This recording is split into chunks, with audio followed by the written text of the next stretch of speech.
Hello folks and welcome to Paddock Pass, the Mexico edition. So happy to be back here. We came out first of all in January, and I've got to tell you, what they have done to this place in the last 10 months is nothing short of astonishing. Yeah, okay, it's borderline not quite finished yet, but it will be come race day. And can you imagine what it's going to be like on Sunday afternoon as the Formula One World Championship screams through this stadium section? We're looking at 50,000 fans in this former baseball stadium, former home of the Mexico City Red Devils, second largest concert venue in Mexico, which has played host to Madonna, Coldplay, all that lot. But it will play host to the Formula One World Championship come Sunday. It's going to be absolutely phenomenal. So we arrive here in Mexico, first time in 23 years we've had a Grand Prix here, and of course the man of the moment, the man that everybody wants to see, whether it's for sponsor commitments, whether it's media time, whether it's fan events, is of course local hero Sergio Perez, in the form of his life, having taken a podium just a couple of races ago in Sochi. Here is the Mexican as he looks towards racing in his home country for the first time since he was a child. Checo, tell us what your emotions are standing here from the kid who was emailing Carlos Slim, age 12, trying to secure sponsorship, moving to Europe, age 14, and now here about to embark on your home Grand Prix. It is very special. It means the world to me to be here sitting, being ready to go there and fight in my country, you know, with my people, with the people that have been so important in my career that didn't have the opportunity to see me in Formula One before. It will just be an amazing thing. I'm such a proud Mexican that to see what we have done in terms of paddock, in terms of circuit facilities, it means the world to me. You haven't raced in your home country for 12 years. What's the reception been like for you this week? It's been amazing, you know, everywhere where I am, the people are just, they really try their best not to disturb me in a way, and but they just show me so much their love, you know. It's something that only few drivers in the world can experience this, and the love that I receive in my country, it's amazing. You're one of very few drivers who have actually driven this circuit. What's it like out there? It's a great circuit. It's a very unique place in terms of the altitude plays a big role, the level of downforce that we're going to be carrying. You're going to hear us talking about level of downforce more than any other weekend, because although we have in maximum downforce the same level as Monaco, we end up with the numbers of Spa, Monza, where you're very low. So it's going to be a very unique place, which I hope it can mix things up and give us a strong weekend. You're coming to the end of a season in which you've grown so much. You're in the best form of your life. What's it going to feel like on Sunday racing around here, and in particular coming through that grandstand section every lap? It will feel great, you know. Every lap I go through there, I know that I have to give the best, and every time I will do from tomorrow on, I will give my maximum in terms of focusing.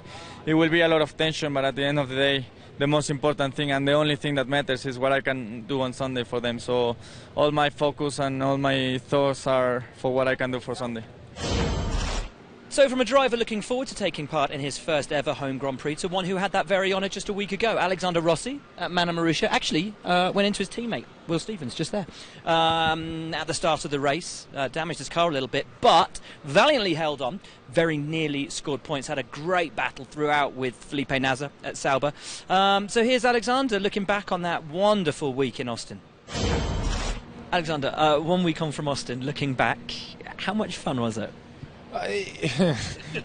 Or was it fun? Yeah, no, it's fun. Obviously, when you have changing conditions like that, you're constantly trying to keep the thing on track a little bit. So I mean, it was 2 hours of quite a bit of work, but at the end, it was a great result for the team, and to match the best result of the year was a fantastic privilege to be able to do that. What about the week as a whole? Being in Austin in front of your home fans, I know there was a lot of work, but looking back on that, was it? And what kind of an experience was it? For me, I think the biggest thing that stands out was the positive reception from the fans, and everyone was really, truly excited that I was there, and that made it kind of all worthwhile. And in terms of the effort that we all put into it leading into the weekend, in terms of trying to raise the profile as much as we could, and get everyone excited about it, I think it worked really well. And obviously the weather played a part in some of it, and kind of putting a little bit of a downpour, if you will, on the weekend. But I think the support that everyone showed on Sunday was unbelievable, and the fact that we were able to put on a great show for them just made it all come together perfectly, and the best result for me of the year. And in the end, it was almost a perfect weekend. It was a great race that you had. As you said, at some points racing against Felipe Nasr. How exciting was that to actually be, your last 2 Grand Prix obviously in this car, as you said, fairly lonely racing against your teammate, but to be actually out there having scraps, how good was that? No, it was great, and I was relying a lot on kind of what I've done in GP2 this year. It was a lot of fun. For 5 laps, I actually felt like I was a part of it, and it was good fun to be able to pass and be passed and then be able to actually fight back. So obviously when the conditions dried out and the car's true pace, kind of everything equaled out, and I couldn't make as much of a difference. But definitely in those few laps where we were transitioning to slicks, the track was still damp. It was a lot of fun. Clean sheet of paper this weekend for everybody in the paddock. How exciting is it coming to a venue that no one's ever driven on?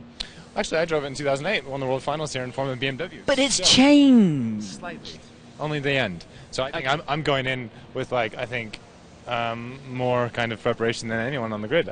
So yeah, I'm very much looking forward. I'm looking forward to the fact that we're here in Mexico.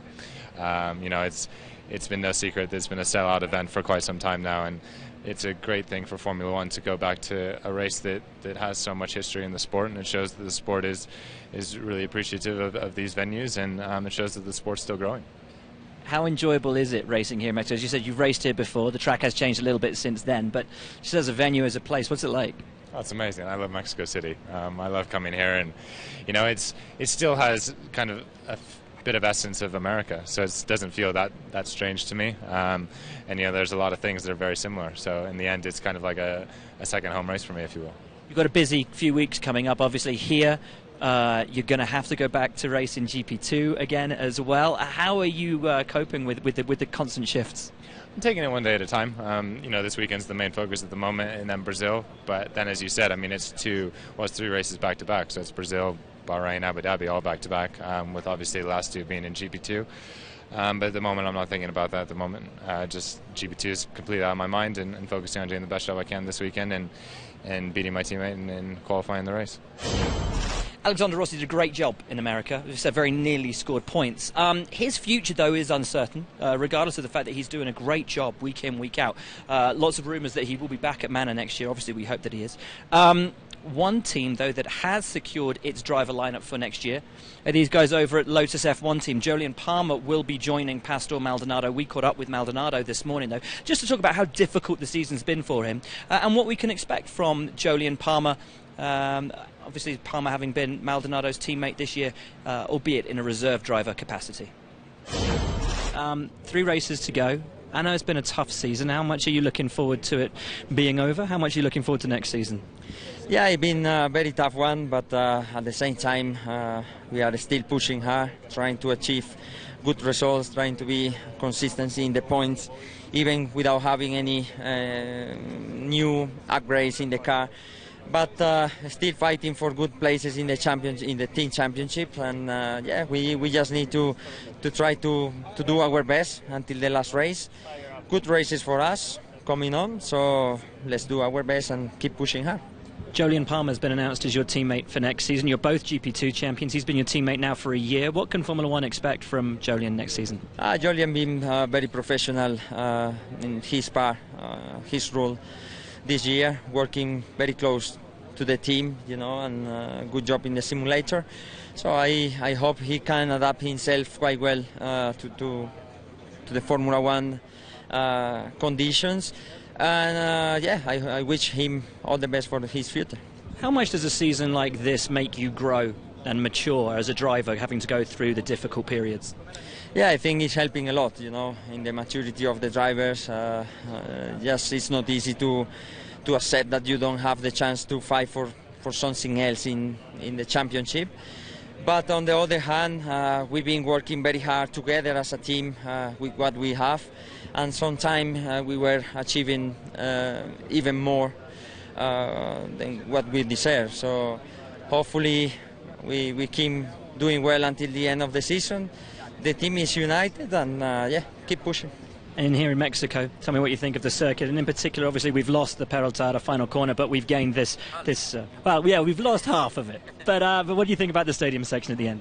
Yeah, it's looking quite interesting, especially for the public, for the fans. There, it's quite slow from my point of view, but it will be very interesting for our fans, you know. Maybe the most exciting part to see the race. And then, it's looking quite difficult. Very long straights where you need to be very fast, and very slow corners where you need to have a lot of downforce and good braking balance and traction. So it will be difficult to find this balance against the aerodynamic size, against the speed and the slow speed. So we'll see. It's something to discover for all of us.